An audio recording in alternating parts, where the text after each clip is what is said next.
Graça e paz, meus irmãos. Bom dia. Privilégio poder mais uma vez compartilhar a palavra do Senhor nessa manhã, dando seguimento à nossa série de mensagens do livro de Salmos, a partir da realidade de um ano mais consagrado ao Senhor, de um ano de maior adoração. Sem mais delongas, eu queria pedir aos irmãos que abrissem as suas Bíblias no Salmo de número 45, que é o Salmo de hoje. Salmos de número 45.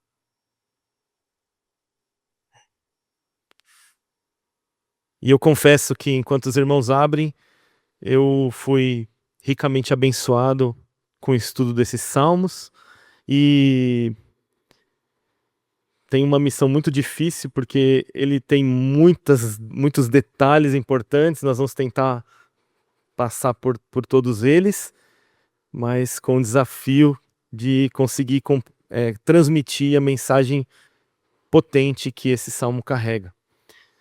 Bom, o que nos trouxe até aqui, né? Vamos ler o texto e depois eu vou introduzir para os irmãos. Diz assim, então, a palavra do Senhor. O meu coração transborda de belas palavras ao Rei, consagro o que compus. A minha língua é como a pena de um hábil escritor. O Senhor, ó Rei, é o mais formoso dos filhos dos homens. A graça se extravasou nos seus lábios. Por isso, Deus os abençoou para sempre. Deus o abençoou para sempre. Cinja a espada no seu flanco, herói. Cinja a sua glória e a sua majestade. É nessa majestade cavalgue vitoriosamente pela causa da verdade e da justiça. E a sua mão direita lhe ensinará proezas. As suas flechas são afiadas e penetram o coração dos inimigos do rei. Os povos caem submissos aos seus pés. O teu trono, ó Deus, é para todo sempre. Cetro de justiça é o cetro do teu reino. O Senhor, ó Rei, ama a justiça e odeia a iniquidade. Por isso, Deus, o seu Deus, o ungiu com óleo de alegria, como a nenhum dos seus companheiros. Todas as suas roupas cheiram a mirra, aloés e cássia. De palácios de marfim ressoam instrumentos de corda que o alegram. Filhas de reis se encontram entre as suas damas de honra, e à sua direita está a rainha, enfeitada com ouro finíssimo de Ofir. Ouça, filha, olhe, preste atenção, esqueça o seu povo e a casa de seu pai. Então o rei ficará encantado com a sua formosura, por ser ele o seu senhor, incline-se diante dele.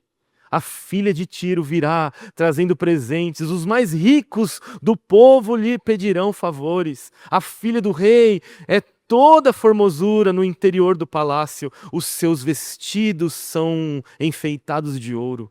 Em roupas bordadas conduzem-na diante do rei.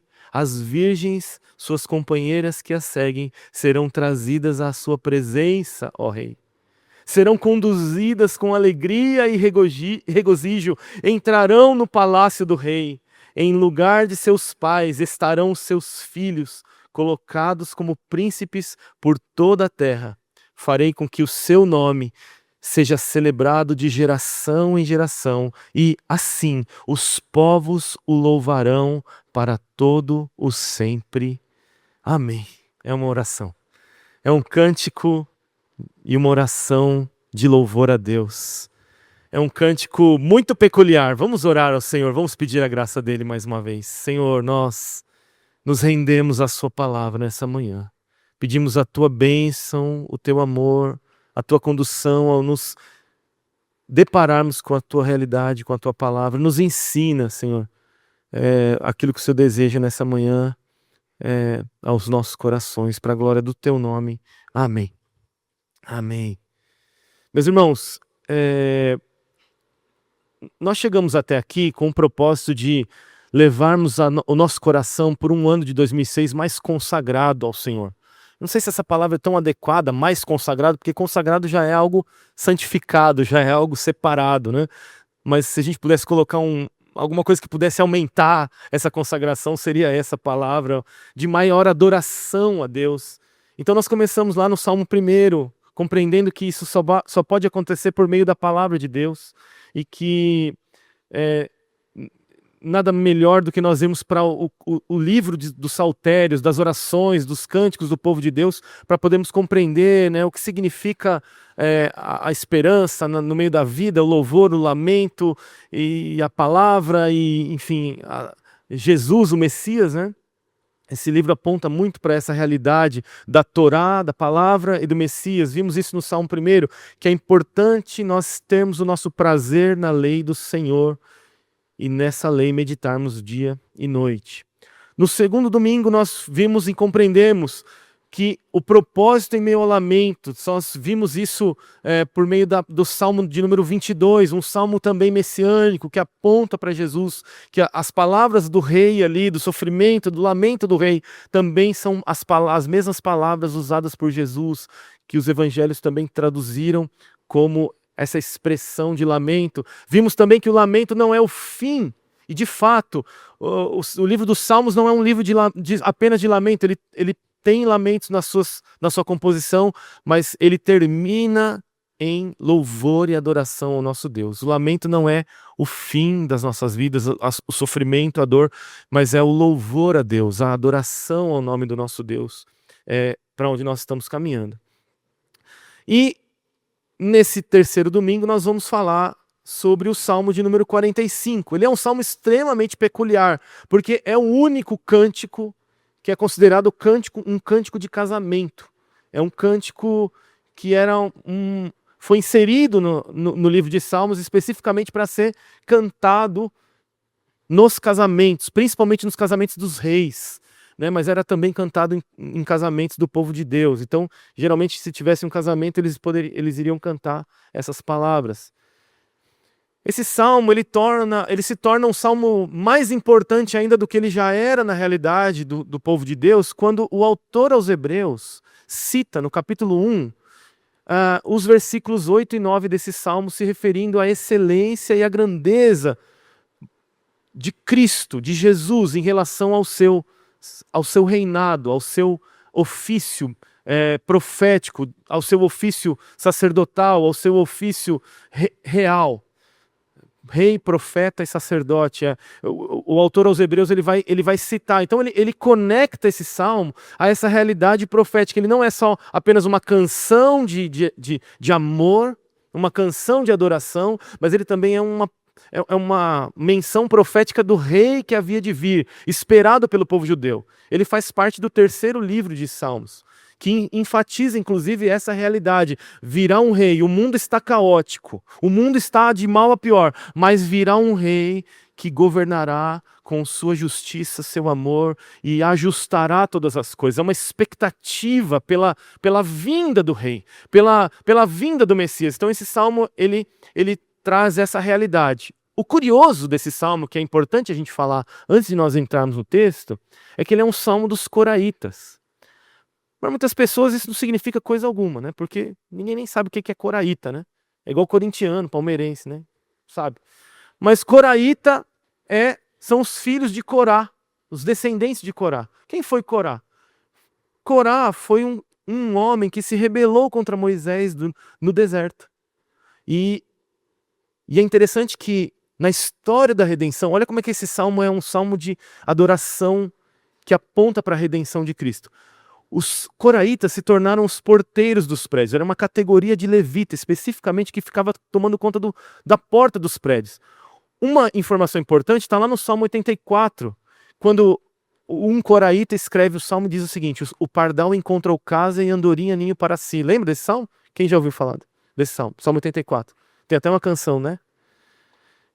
Por que ele cita isso? Porque os coraitas não tinham vislumbre do interior do templo. Eles só ficavam vendo de fora. Então ele olha os passarinhos e fala assim: eu queria ser como esse passarinho que habita nos telhados da casa do Senhor. É um anseio. Então, os coraitas, ao invés de terem sido destruídos completamente, e foram na época de Moisés, houve uma ação redentiva do próprio Deus ao torná-los não só salmistas que enxergavam além do que se via. Eles não tinham acesso ao Santo dos Santos e nem a nada que acontecia dentro do templo, mas eles tinham uma visão da grandeza de Deus e nos levou por muitos salmos. Inclusive esse Salmo 45 está no meio de alguns salmos dos coraitas, que é uma seleção do Salmo de Coraíta que foi colocado no livro de Saltério. Tamanha a importância desse salmo. Mas a ideia aqui é mostrar como Deus transforma em bem aquilo que começou ruim. Como Deus usa os improváveis. Como Deus se revela àqueles a quem a maioria das pessoas rejeitaria por conta da sua descendência. Como Deus, por meio de Cristo Jesus, salva a nossa descendência da miséria e da tristeza. Essa é uma informação que passa desapercebida pelos nossos olhos, mas o Salmo inteiro, 45, está repleto dessa relação em que é um tanto que antagônica a essa realidade de quem estava dentro da adoração. E eu vou precisar... Acabou a bateria do meu computador. Eu não consegui imprimir o sermão e eu vou precisar de ajuda se os irmãos puderem trazer meu carregador. Não sei nem onde pode ligar isso aqui, né? Bom, essa informação é importante, né? Que o salmo, então, ele é escrito por um coraíta. Então ele começa a desenvolver esse salmo. É muito importante que a gente repare que adoração tem a ver com casamento.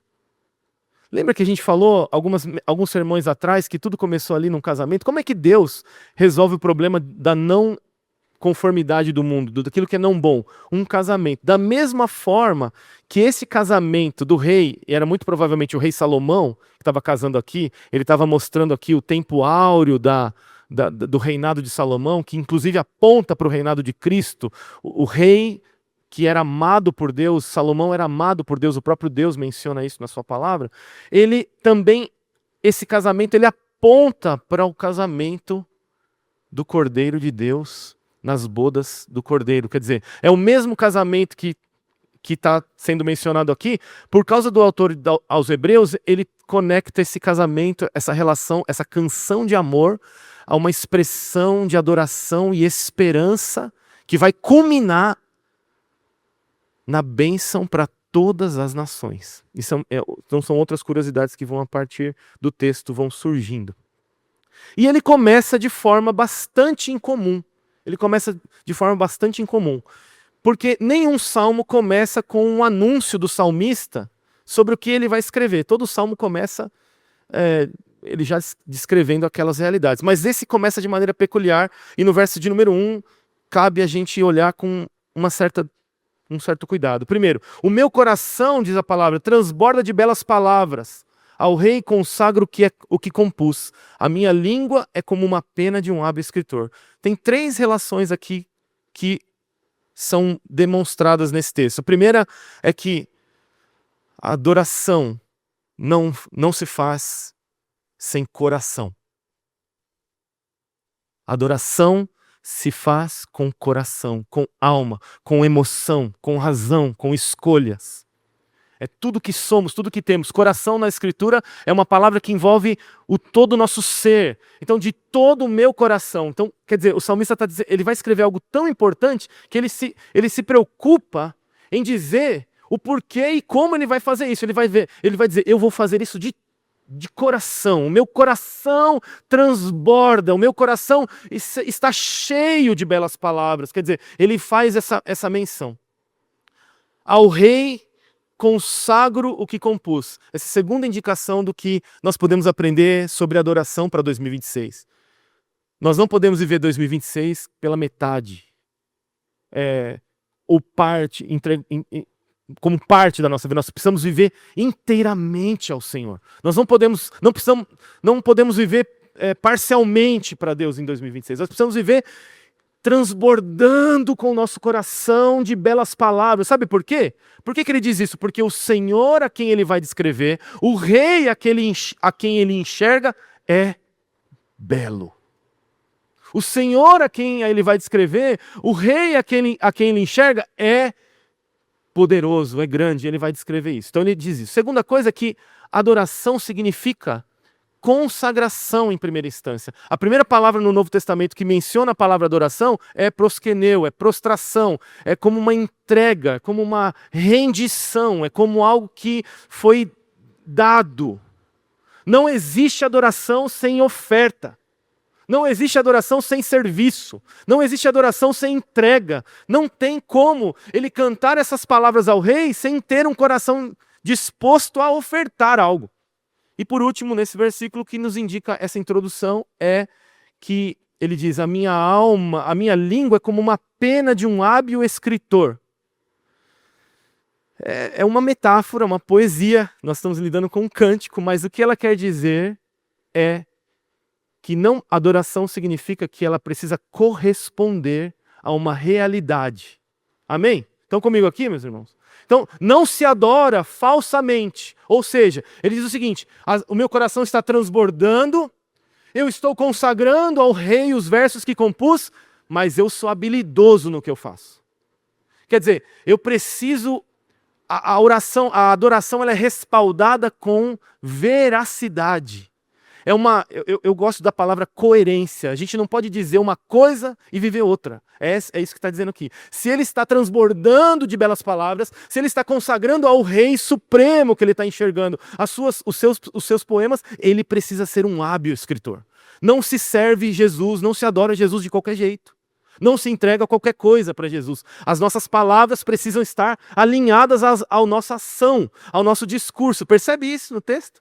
Então ele está transbordando, mas ele está habilidoso, ele se preparou, ele é hábil, ele já escreveu 1000 poemas, ele já treinou, ele já serviu em 1000 igrejas, ele já pregou 100.000 sermões, ele está apto.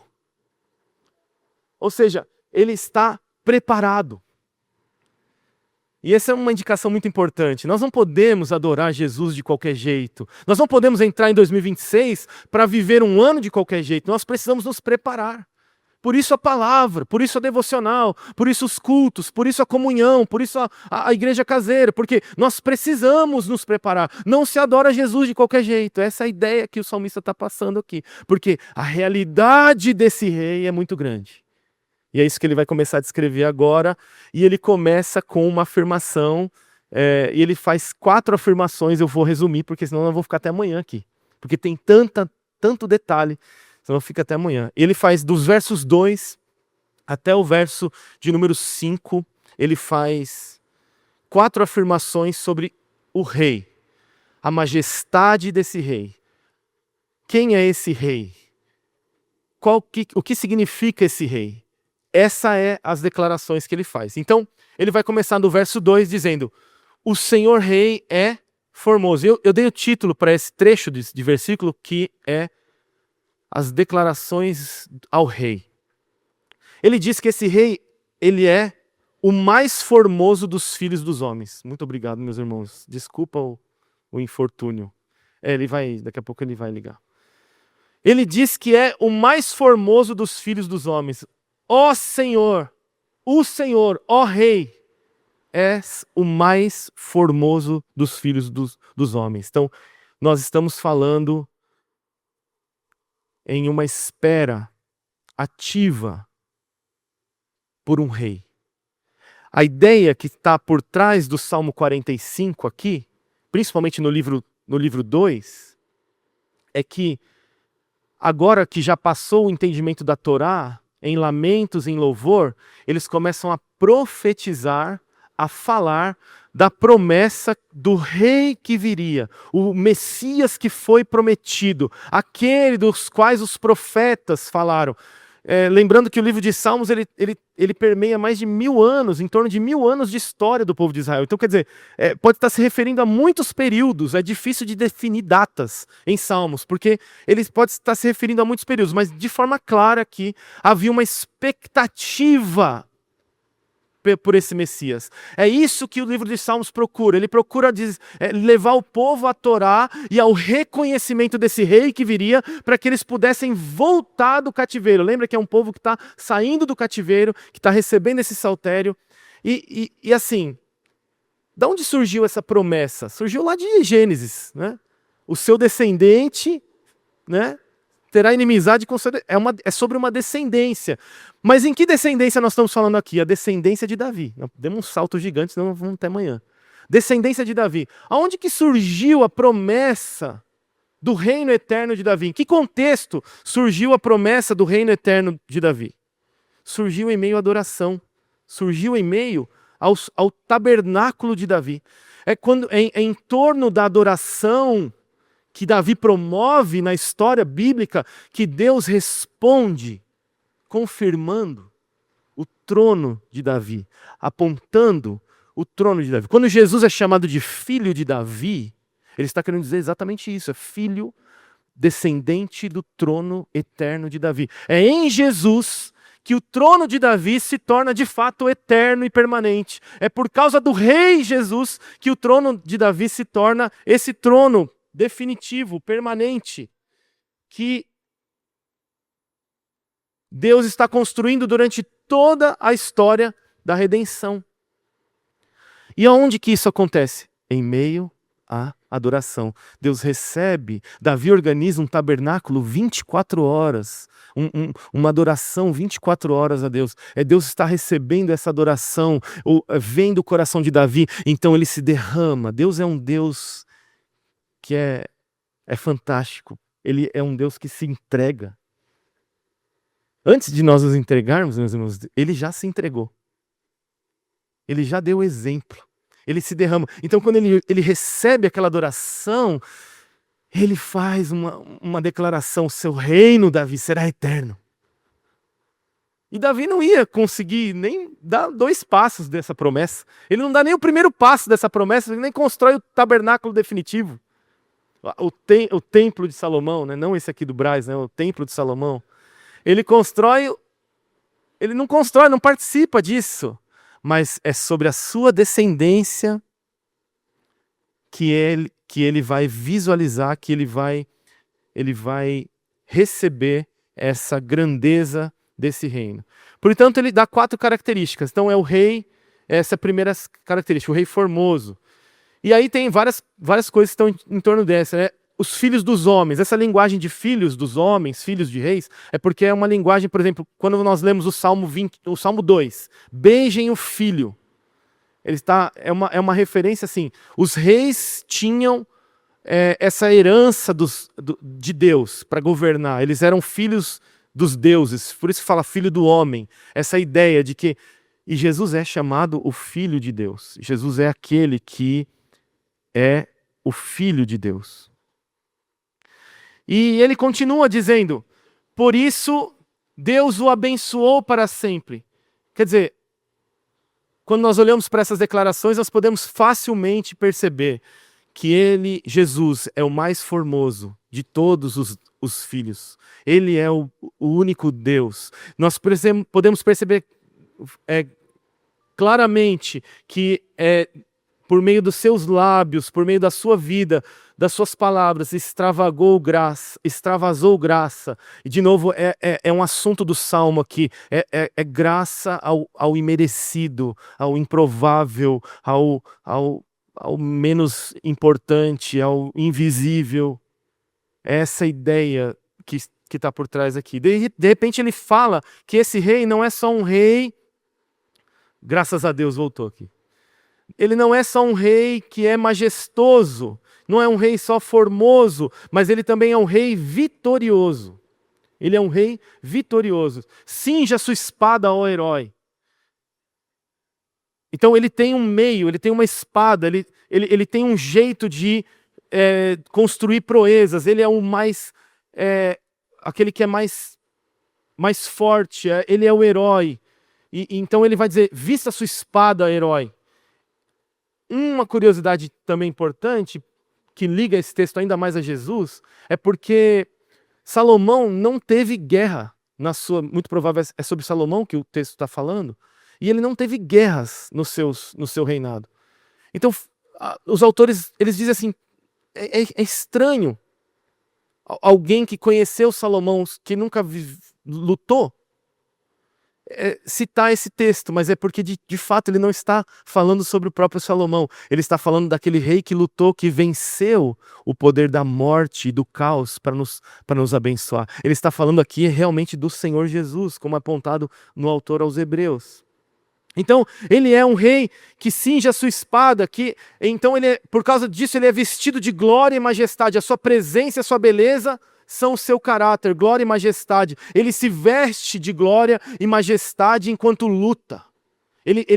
A sua presença e a sua beleza são os seus vestidos, são os seus caráteres. Isaías vai falar isso, que Deus veste a sua armadura como o seu caráter. São as vestiduras. E aí o autor diz, na majestade cavalga vitoriosamente. Ele se move em beleza. Tudo que esse rei faz é belo. Tudo que esse rei faz é bom. Tudo que esse rei faz, o jeito que ele se move é bom. A sua mão direita lhe ensinará proezas, né? A mão direita é uma expressão de governo, de reinado. Ou seja, em seu governo nós viveremos milagres, proezas. Essa é a ideia que o salmista está transmitindo nesse cântico referente a Jesus.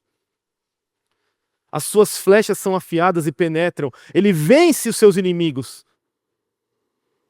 Foi o heroísmo de Jesus, meus irmãos, que venceu e subjugou os poderes da morte e do caos por mim e por você. Ele é o rei vitorioso. É esse rei que o salmista está visualizando. Ele é o rei formoso. É esse rei que o salmista está visualizando. Nos versículos 7 e 6, o salmista visualiza agora um novo rei. É interessante que ele muda a linguagem agora de falar como se fosse um rei da terra. E agora o salmista faz uma declaração muito, como se diz, diferente do costume. Ele diz assim, ao próprio rei, o teu trono, ó Deus. E a palavra de fato é Elohim. Aqui. É a palavra que era usada para Deus. Ele não está querendo dizer assim que ele está endeusando o rei. Ele está dizendo agora, é como se ele se dirigisse a Deus. Como se o rei fosse a expressão de um Deus. Do próprio Deus. E era esse o costume daquela época, assim. Os reis eram considerados Deus e os seus descendentes filhos de deuses. Mas aqui, ele não usa a palavra como se endeusasse um rei. Ele usa a palavra do próprio Deus, a qual o povo se referia ao próprio Deus. Ele diz, é para sempre o seu trono, cetro de justiça é o cetro do teu reino.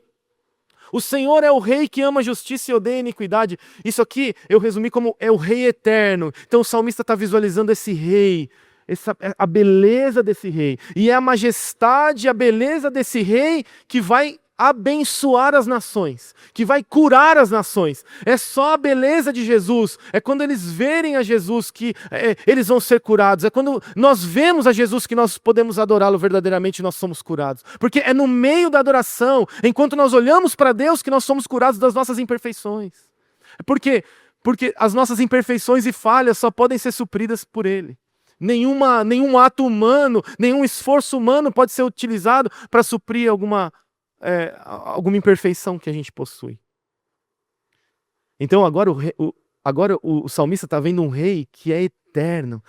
Gente, é um coraíta. Ele não tinha acesso a nada praticamente daquilo que era os símbolos mais poderosos da religião judaica. Mas ao fechar os olhos, ele visualiza Jesus. E Jesus é o Rei eterno. Jesus é o único e verdadeiro Deus. Essa é a mensagem que confronta o mundo. Você pode ser amiguinho de Jesus até essa página. Porque Jesus pode ser um bom mestre, um bom amigo, até um profeta para você. Mas se Jesus não for o seu Deus, então você não entendeu quem é Jesus. E se Jesus não é o seu Deus, então ele não pode te salvar. E se você não acredita que Jesus é Deus, então acabou a nossa fé. Acabou a sua fé, acabou a minha fé. Essa é a grande diferença de Jesus para as outras religiões, porque todas as outras religiões consideram Jesus e aplaudem Jesus e gostam de Jesus e etc e tal, mas quando diz que Jesus é Deus, opa, peraí, não, Deus é Alá. Então, o salmista aqui tem uma revelação milhares, centenas de anos antes da vinda do Messias, de que esse rei seria o verdadeiro Deus. O nosso rei é o nosso Deus. E ele é um Deus justo. Essa é a manifestação da eternidade. Ele reina com justiça, com um cetro de justiça. E é por isso, porque ele odeia a iniquidade, que ele foi ungido com óleo de alegria. Essa é uma das características da salvação. Quando você vai lá para as parábolas de Lucas, do filho perdido, da ovelha perdida, da dracma perdida, o resultado esperado do amor de Deus ao encontrar os seus filhos é qual? Alegria, satisfação, plena vida. É por isso que ele foi ungido com alegria. Não existe alegria, meus irmãos, em um ambiente de injustiças. Não existe alegria em um ambiente de opressão, de iniquidade. Não é possível ser alegre em um ambiente de pecado. Você nunca vai ser alegre enquanto você viver em pecado. E nós somos pecadores, pecamos todos os dias. Uma coisa é você lutar contra isso todos os dias, outra coisa é você obstinadamente permanecer vivendo uma vida de iniquidade e de pecado. Jesus não é o seu rei se você vive assim. Ele é o rei eterno, o rei justo. Nos versículos 8 e 9, o salmista enxerga esse rei como rei digno.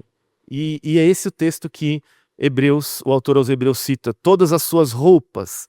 E é muito interessante aqui que a linguagem agora muda novamente ao descrever esse rei. Agora a linguagem sai desse ambiente militar, sai desse ambiente da formosura, da beleza, da grandeza, sai desse ambiente da eternidade, do trono, e passa agora a um ambiente de perfume. Olha que legal. As suas roupas cheiram mirra, aloés e cássia. Eram os presentes que os reis ganhavam. Instrumentos de cordas são tocados em todos os palácios de marfim. Quer dizer, todos aqueles que têm poder, governo no mundo, lhe rendem adoração. Por quê? Porque ele é um rei digno. Ele é o único digno de receber todos os presentes que nós temos. Ele é o único que pode receber todas as canções que nós possuímos. Ele é o único que deve receber as melodias que criamos. Inclusive tem uma melodia que é sugerida aqui, que é a melodia dos lírios, conhecida como melodia dos lírios. Veja que as canções tinham até melodias associadas às suas entoações. Uma canção de amor, então, começa, uma adoração verdadeira em 2026, começa com um reconhecimento de quem é esse rei. E é por meio da majestade desse rei, da beleza desse rei, da beleza desse casamento, que as nações serão curadas, saradas, abençoadas e vão responder em louvor e adoração ao nosso Deus. Eu resumi todas essas declarações e tentei parafrasear essas declarações e deu o seguinte texto: Jesus é o Rei formoso, Filho do Deus Criador do Universo. Suas palavras podem salvar. Ele é o único portador da bênção de Deus. Vestido de sua espada, ele faz proezas. Seu caráter é feito de poder e realeza. Ele se move em majestade e vence todos os seus inimigos. Todos os povos o procuram e se submetem ao seu senhorio, porque ele é um rei bom. Jesus é o Deus justo que governará para sempre. O seu trono não terá fim. A maldade e a injustiça serão destruídas por ele. E a alegria verdadeira será a marca permanente de seu reino. Por isso, ele é merecedor de todos os presentes mais caros do mundo. Toda dádiva pertence a ele. Todas as canções e melodias mais lindas lhe pertencem. Todos os reinos e governos lhe pertencem. E toda a santidade da igreja o coroa. Essa é a visão desse salmista nessa primeira metade do texto. E na segunda metade ele diz o seguinte: ele vê então a noiva. E o curioso aqui é que ele vê uma noiva que não é israelita, não é judia. Se esse foi o grande erro de Salomão, se associar com tantas nações, casamentos que eram não eram da vontade de Deus, que não expressavam a vontade de Deus, agora, no Rei Redentor, ele casa com uma filha de Tiro, possivelmente. Uma filha de Tiro é uma filha da Fenícia. É uma egípcia, possivelmente. A Fenícia foi nada menos do que o local onde Jezabel nasceu.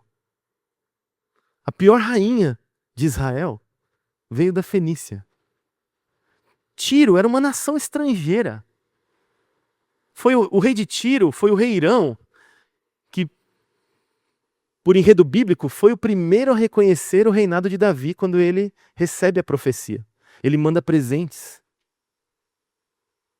E também ajudou Salomão na construção do templo, ele manda presentes. E é por isso que se refere talvez o versículo 15, ou o versículo aqui, quando a filha de Tiro vai lhe dar presentes, ali o versículo 12. Mas agora ele muda de figura e agora ele não fala mais do rei, mas começa a falar agora da noiva, com a qual esse rei vai casar. E ele começa dizendo, que nos versos 10 a 12, que é a maneira como nós ouvimos. Ele diz: ouça, filha, preste atenção. Agora todo poder e soberania do rei estão diante de uma resposta. A resposta da sua noiva. E qual é a resposta exigida? Eu escrevi aqui, a igreja responde. E aqui é uma profecia relativa à igreja. Ela responde com obediência e entrega. Ouça, filha de Tiro, preste atenção. Olha, o que significa ouvir se não parar tudo que você está fazendo? O que significa ouvir se não deixar de lado outras vozes para ouvir a única voz importante? Ouvir é um convite à dependência. Ouvir é um convite à empatia. Ouvir é um convite a pararmos tudo que estamos fazendo e darmos ouvidos. Então, a resposta a essa visão deste rei é simplesmente dependência. O que nós vamos ver dos versículos 10 até o versículo 15, é uma evolução dessa dependência. É um ato de obediência, de entrega. Veja, ele continua: ouça, filho, o seu povo, esqueça o seu povo e a casa de seu pai. Quer dizer, esquece o passado. Lembra de Gênesis capítulo 2? Deixará o homem pai e mãe e unir-se-á à sua mulher. É essa expressão que está acontecendo aqui. Deixe a casa do seu pai. É um ato de fé. O que a igreja está sendo exigida a responder, o que a noiva está sendo exigida a responder, é um ato de fé ao olhar esse rei. Então, por isso que ele descreveu o rei daquela forma, para que ela pudesse visualizar o tamanho da grandeza e do poder e do amor desse rei e responder. Essa é a segunda parte do texto. A esperança do mundo está na resposta da igreja. Ouça, filha. A primeira resposta é uma obediência e entrega. Ele fala: ouça, filha, esqueça da casa do seu pai. Uma atitude de entrega, uma atitude de obediência. E então o rei se encanta com a sua formosura. Dependência e fé embelezam a resposta da noiva.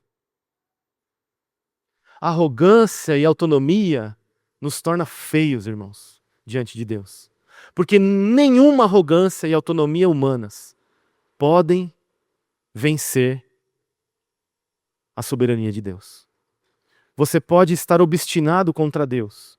Você pode estar assim: Deus, eu não vou fazer exatamente o que você quer. Até que Ele deseje te encontrar no caminho para Damasco, como encontrou o apóstolo Paulo. E então você não tem nenhum tipo de argumento diante da sua majestade, do seu poder. Por isso, a resposta da noiva é uma resposta de entrega, de dependência, mas ela tem a responsabilidade de se manter formosa em dependência e fé. Por ele ser o seu Senhor, incline-se diante dele. Olha, dependência e fé nos levam a um nível de sujeição última ao Rei Jesus. É um movimento de fé e de corpo. Não é só da ideia, é do corpo também, é do movimento. A sujeição aqui aparece em meio a uma resposta radical da noiva. Ela vai se inclinar diante dele. E aí, ela se apresenta diante dele com presentes. A filha de Tiro trará presentes. Os mais ricos do povo lhe pedirão favores. Favores a ela. Por quê? Porque ela está entregando tudo ao seu noivo, ao seu amado. 2026 precisa ser um ano de entregar. Precisa ser um ano de dependência, precisa ser um ano de fé para nós. É isso que que embeleza a noiva de Jesus. É isso que embeleza a noiva aqui. Dos versos 13 aos versos 15, ele muda o discurso novamente e diz o seguinte: ela é formosa no interior do palácio. Agora, essa noiva já não está a caminho, já não está numa relação distante com esse noivo. Ela está dentro dos palácios reais. Aqui, o salmista aponta para o que a gente chama de presença. É uma resposta à presença. Como é que ela se comporta dentro dos palácios reais? Ela é toda formosura no interior do palácio. Ela é a beleza do interior do palácio. Os seus vestidos estão enfeitados com ouro. A ideia desse ouro de Ofir é raridade. Raridade não é aquela música do Anderson Freire, né? Ouro de Ofir, né? Mas é porque ninguém sabe onde fica Ofir. Ninguém sabe determinar especificamente de onde vinha esse ouro. É um lugar raro. Sabe por que a cor da santidade é roxo? Porque a ideia é que para se fazer o roxo na época nas épocas antigas, era preciso caçar um molusco muito raro, muito difícil de encontrar. Então, santidade se associou ao roxo porque era difícil de encontrar, era raro, era para aqueles que procuravam, para aqueles que mergulhavam mais fundo, para aqueles que... Ouro, você tem que minerar e bater até o fim daquela rocha, você vai encontrar o mineral mais puro e você tem que peneirar. Então não é da noite para o dia, você tem um processo, você não fica santo da noite para o dia.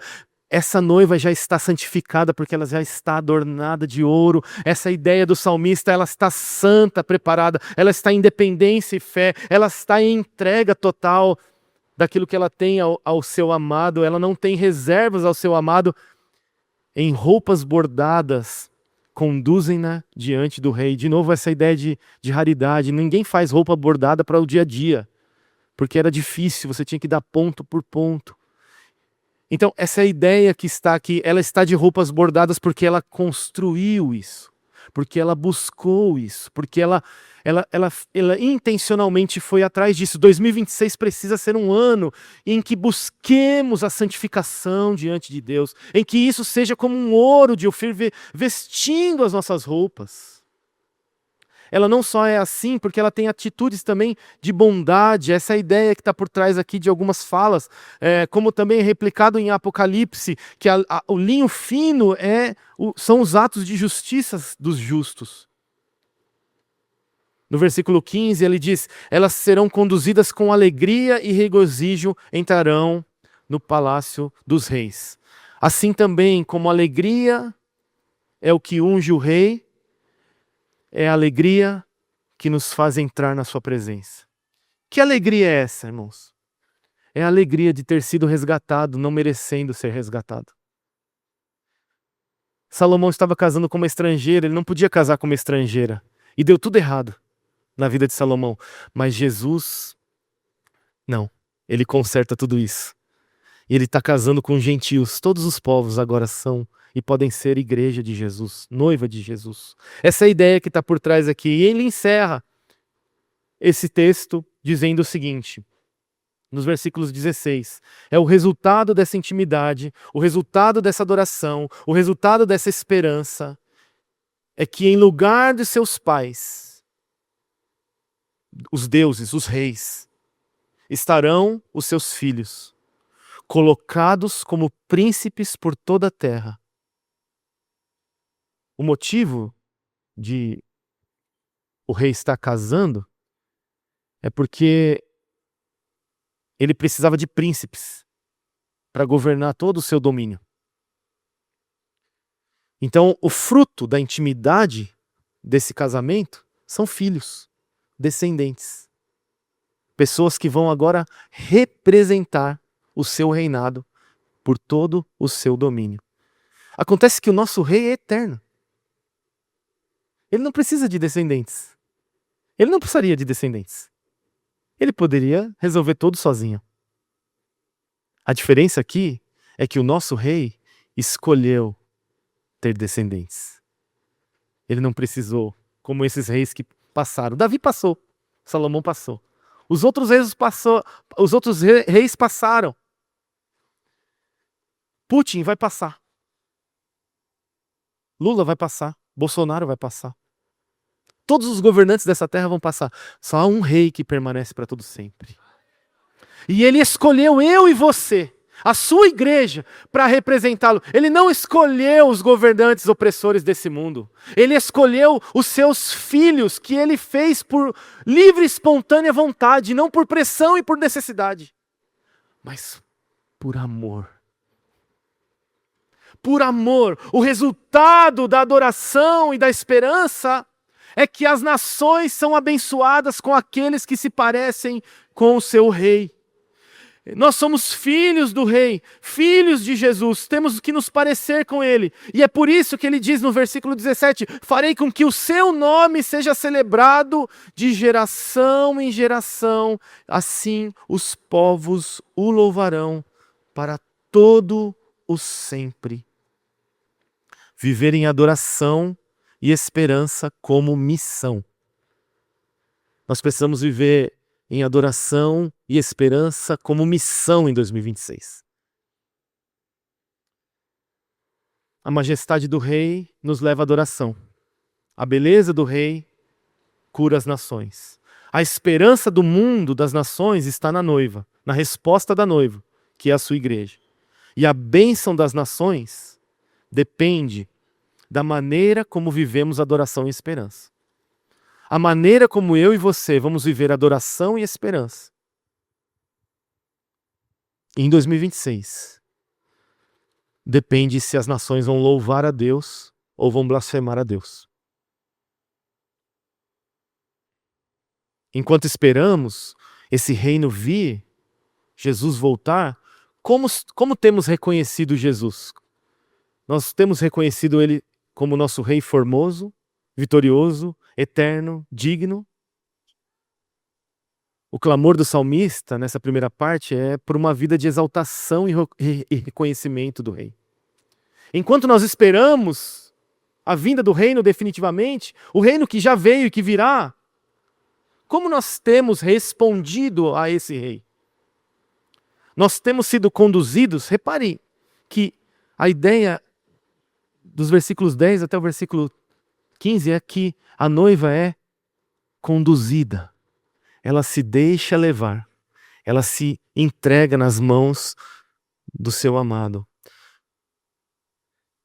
Como somos conduzidos? Como que nós adornamos a nossa santidade enquanto esperamos a vinda do rei? O salmista deseja de nós aqui uma vida de absoluta sujeição, meus irmãos. Nós precisamos nos submeter mais ao governo de Jesus em 2026. E por último, enquanto esperamos, de que maneira vivemos adoração e esperança como missão? Aqui o chamado do salmista, como descendentes desse reino, como filhos desse rei, é que nós vivamos em missão. Que a nossa adoração não sejam apenas canções de louvor aqui, aos domingos, mas vida prática no dia a dia. Testemunho fiel no nosso trabalho. Amor e serviço às nossas esposas, aos nossos filhos, as esposas aos maridos, os filhos aos pais. Adoração e esperança se vive como missão para levar outros a adorar esse rei. Porque quando olham para nós, Será que as pessoas têm vontade de adorar a Deus? Quando olham para a nossa adoração, o jeito que a gente espera Jesus, o jeito que a gente se relaciona com Jesus, as pessoas têm vontade de adorar a Deus? É isso que o versículo 16 e 17 está dizendo. Em lugar de seus pais serão seus filhos como príncipes por toda a terra, influenciando, governando, levando outros a adorarem esse mesmo rei, formoso como não um outro, vitorioso como nenhum outro, eterno como Deus e digno de todas as entregas. Então o apelo para a nossa igreja hoje, pela manhã, é um apelo à resposta à figura desse rei. E qual que é a figura desse nosso rei? Tudo isso foi revelado, todas essas características foram reveladas na cruz. A formosura não estava na beleza do seu rosto, mas no castigo que ele levou. A formosura estava no castigo. O salmista vê o rei vitorioso. A vitória estava em se submeter à vontade de Deus, não em subpujar o outro. A vitória do nosso rei esteve na sujeição. Ele se sujeitou no Getsêmani e disse: seja feita a tua vontade, não a minha, Deus. A eternidade que estava na visão desse salmista foi a encarnação. Foi um gesto de encarnação totalmente oposto ao que os poderosos fariam. Porque Jesus é um homem para sempre. A eternidade que o salmista viu aqui e exaltou estava na encarnação de Jesus. E a dignidade estava no fato dele ter pego uma bacia e uma toalha e ter lavado os pés dos discípulos. Essa é a dignidade do nosso rei. Ele é digno porque ele pode. Ele tem tanta segurança porque ele pode pegar uma bacia e uma toalha e se rebaixar ao pior cargo da sociedade. Nós não podemos. Ele pode.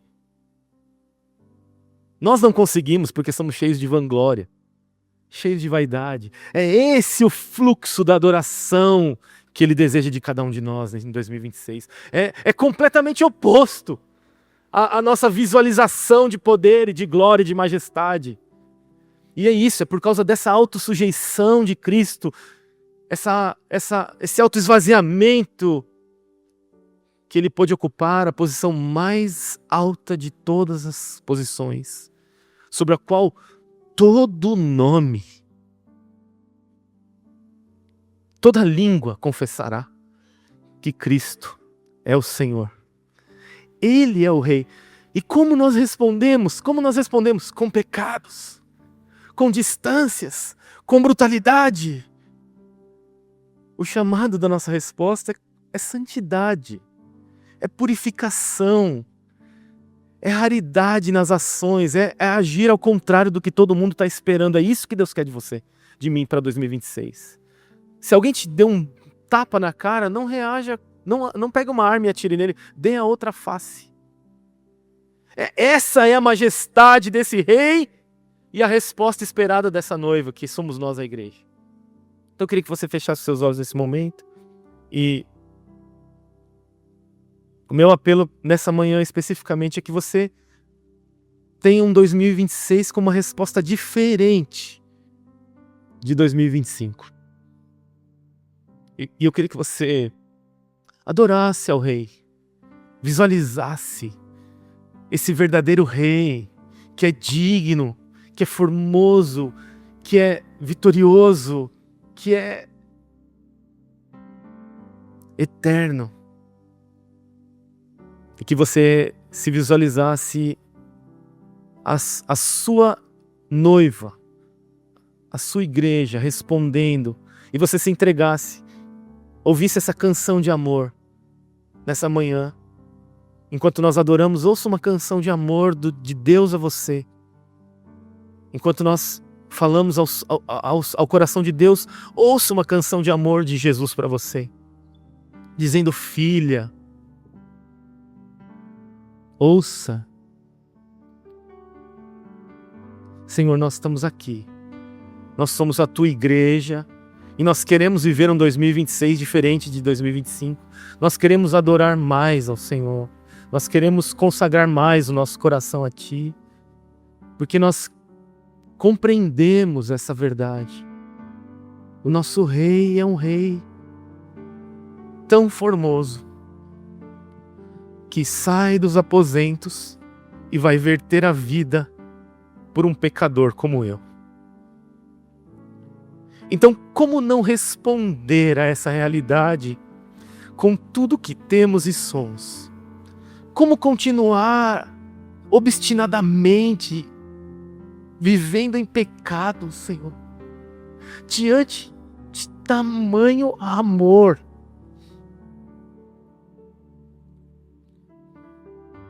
Eu fico imaginando o Senhor aqui em vida, hospedado em uma casa, curando muitas pessoas, chegando cansado,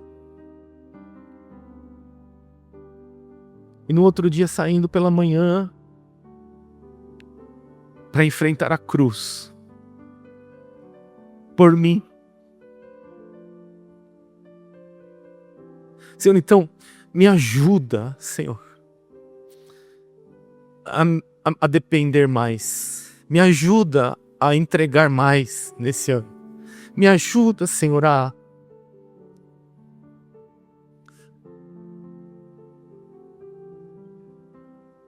te reconhecer mais.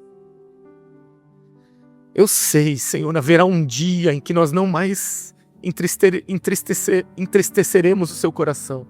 Haverá um dia em que nós não vamos mais pecar. Esse dia será um dia glorioso. Enquanto isso, nós vamos ofender o teu coração e isso nos dói, nos machuca. Nos ajuda, Senhor, a esperarmos de forma ativa, vivendo em santidade, Senhor, vivendo em missão, vivendo em entrega, vivendo em dependência, Senhor. Que essa adoração tão bonita que fazemos aqui aos domingos seja um reflexo no nosso dia a dia, Senhor, e não o contrário. Que as relações na igreja não sejam relações aparentes na igreja e lá fora qualquer coisa. Senhor, que nós possamos refletir o que vivenciamos aqui, nesse ambiente de glória, de majestade, lá nos nossos trabalhos, lá nas nossas funções do dia a dia, enquanto nós esperamos o retorno desse rei, porque um dia esse rei vai voltar. E nós esperamos ansiosamente, Senhor, esse rei voltar. Em nome de Jesus, Senhor, coloca em nós um anseio profundo por essa realidade, Senhor. Que molde as nossas ações, o nosso caráter, Senhor. A nossa fé, a nossa adoração, a nossa esperança. Em 2026, para a glória do Senhor, nós oramos e abençoamos a tua casa. Amém.